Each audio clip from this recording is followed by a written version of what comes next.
Today I want to talk about somebody who's been in the news quite a bit lately, and that is Mr. Donald Trump.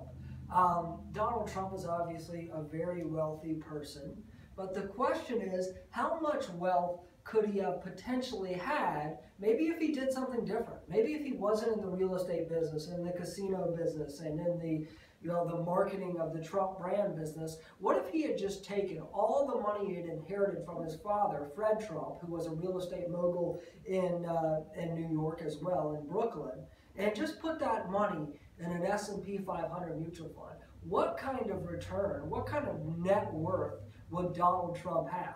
Now, obviously, I don't have Mr. Trump's financial statements and know exactly when he inherited what and how he got it and along those lines. But let's assume that every time he got a piece of property from his father, he sold it, liquidated it, paid the tax, took the cash, and put it in an S&P 500 mutual fund. What kind of worth would he have? Well, according to Forbes and according to other sources, according to Donald himself, his net worth is a little higher, but most legitimate sources have his net worth somewhere between $3 and $4 billion. Whether it's $3 billion or $6 billion, my opinion is, who cares? That's a lot of money and more than anybody's ever going to really spend in their lifetime. But if he would have put that money in just a S&P 500 mutual fund, not even diversified throughout the world, but just in the U.S., 500 largest U.S. company, 500 largest companies in the United States, his net worth would be $8 billion. To me, if that is not an argument against active management, against trying to have that excitement in your life by doing whatever it is, then there isn't one. So one of the wealthiest people, successful people, had he done just passive management, put his money to work in the market itself, he would have ended up with $8 billion.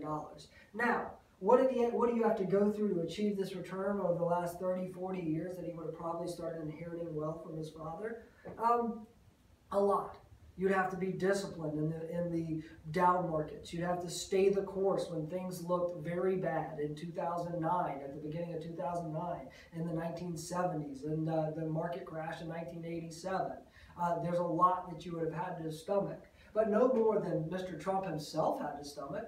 I mean, he had to file bankruptcy several times with some of his businesses, had very hard financial times. Admittedly, even he himself, I believe, admits that. I mean, he did write a book called The Art of the Comeback, talking about his comeback from some of the stressful times that he had had. But had he just had the discipline to let the market work for him and be disciplined in his strategy, he would have ultimately ended up with maybe even a higher net worth than he has today. That's what you can do. That's the lesson to be learned. You don't have to seek the next best thing and try to strike it rich and drill for oil or whatever it is. If you have a strategy and you can stick with that strategy, ultimately the market will work for you. It might be years, but ultimately it will. And that's why you shouldn't have the money invested in the marketplace unless it is for retirement and you do have years left until you need to access it. So call us if you have any questions. Have a wonderful rest of your week. Enjoy the video.